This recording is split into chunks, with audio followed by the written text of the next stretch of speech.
ठाकुर सज्जन सिंह के पैरों तले जमीन खिसक गई और उसके होश उड़ गए, क्योंकि यहाँ पर सज्जन सिंह ने शक्ति को जोरदार थप्पड़ जड़ दिया। आगे बढ़ने से पहले हमारे चैनल को सब्सक्राइब कर लें, वीडियो को लाइक करें और प्यारा सा कमेंट जरूर छोड़ें। कहानी में बड़ा मोड़ तब आता है जब केसर शक्ति के खिलाफ पुलिस में शिकायत कर देती है, क्योंकि शक्ति ने उसे नुकसान पहुंचाने की कोशिश की थी। जब पुलिस घर पहुंचती है तो ठाकुर सज्जन सिंह अकड़कर इंस्पेक्टर से कहता है कि तुम्हारे पास क्या सबूत है जो मेरे बेटे को गिरफ्तार करने आए हो? जब देखो तब मुंह उठाकर चले आते हो। कितनी बार कहा है कि हमारी दहलीज पर कदम मत रखना, फिर भी तुम लोग चले आते हो। बताओ मेरे बेटे ने क्या किया है?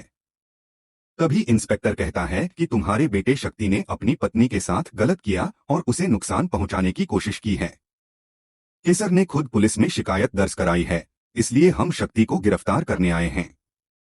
सज्जन सिंह गुस्से में कहता है कि ऐसा कोई माई का लाल पैदा नहीं हुआ जो मेरे बेटे को यहां से लेकर जाए। हाथ लगाकर तो दिखाओ। तभी प्रतिज्ञा आगे बढ़कर कहती है कि बाबूजी, आप ऐसा कैसे कह सकते हैं? शक्ति भैया ने जो किया है वह बहुत गलत किया है। इस पर सज्जन सिंह प्रतिज्ञा को डांटते हुए कहता है कि तुम तो चुप ही रहो, क्योंकि यह सब तुम्हारी वजह से हुआ है। फिर वह अम्मा का नाम लेकर कहता है कि अम्मा क्या गवाही देंगी?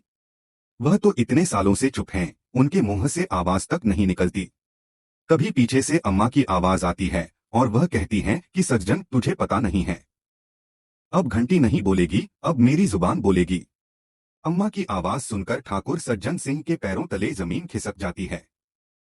वह हैरान होकर पीछे मुड़कर देखता है, क्योंकि 21 साल बाद उसने अपनी मां की आवाज सुनी होती है। शक्ति भी अम्मा यानी अपनी दादी की तरफ देखकर पूरी तरह चौंक जाता है कि आखिर वह बोल कैसे रही हैं। दादी सज्जन सिंह के पास आकर कहती हैं कि तुझे क्या लगा सज्जन, मैं अपना मुंह नहीं खोलूंगी? मैंने बोलना बंद किया था, मैं गूंगी नहीं थी। 21 साल पहले तुम्हारे व्यवहार की वजह से मैंने मौन धारण किया था, लेकिन आज अन्याय के खिलाफ आवाज उठाना जरूरी हो गया है। हाँ, तेरे बेटे शक्ति ने केसर को नुकसान पहुंचाने की कोशिश की और यह सब मैंने अपनी आंखों से देखा है। तुमने अपने बेटे को सिर पर बैठा रखा है। तुम लोगों को लगता है कि औरतों पर अत्याचार करना ही तुम्हारा हक है, लेकिन अब ऐसा नहीं चलेगा। केसर यह सब सुनकर रोने लगती है। सज्जन सिंह भावुक होकर कहता है कि अम्मा, यह आपका पोता है और मैं आपका बेटा हूँ। फिर आप ऐसा क्यों कर रही हैं? दादी की आंखों में आंसू आ जाते हैं और वह कहती हैं कि हाँ, शक्ति मेरा पोता है और तुम मेरे बेटे हो, लेकिन मैं तुम दोनों को माफ नहीं कर सकती। तुम लोगों ने औरतों की इज्जत करना कभी सीखा ही नहीं। तभी कृष्णा अपनी दादी को शांत करते हुए कहता है कि दादी, ज्यादा मत बोलिए, आपकी तबीयत खराब हो जाएगी। फिर वह शक्ति की तरफ देखकर कहता है कि शक्ति भाई, तुम्हें जरा भी शर्म नहीं है? तुमने भौजाई के साथ जो किया है उसकी सजा तुम्हें मिलनी चाहिए। अब तुम सीधे हवालात जाओगे। तभी केसर सामने आकर साफ कहती है कि पुलिस कंप्लेंट मैंने ही की है। यह सुनकर सज्जन सिंह के होश उड़ जाते हैं, क्योंकि अब उसके पास शक्ति को बचाने का कोई आसान रास्ता नहीं बचता। पुलिस शक्ति को गिरफ्तार करने लगती है। ठकुराइन कृष्णा से कहती है कि यह तुम्हारा सगा भाई है, फिर भी तुम उसके खिलाफ ऐसी बातें कर रहे हो। तुम्हारे दिल में अपने भाई के लिए इतनी कड़वाहट क्यों है? कृष्णा जवाब देता है कि अम्मा, शुक्र मानो कि यह मेरा भाई है। अगर कोई और होता तो मैं उसे कभी माफ नहीं करता। यह भाई के नाम पर कलंक है। इसने भौजाई के साथ जो किया है वह गलत है और मैं अन्याय के खिलाफ हमेशा खड़ा रहूंगा। अब शक्ति को अपनी गलती का ए होता है और वह केसर के पास जाकर माफी मांगता है। वह कहता है कि केसर, मुझे माफ कर दो। मैं तुम्हारा पति हूं और वादा करता हूं कि आगे से तुम्हें अच्छे से रखूंगा। मुझसे बहुत बड़ी गलती हो गई। एक बार मुझे माफ कर दो और अपनी शिकायत वापस ले लो। मैं तुम्हारे सिर की कसम खाता हूं कि आज के बाद तुम पर हाथ नहीं उठाऊंगा। लेकिन केसर अब पहले वाली केसर नहीं रही।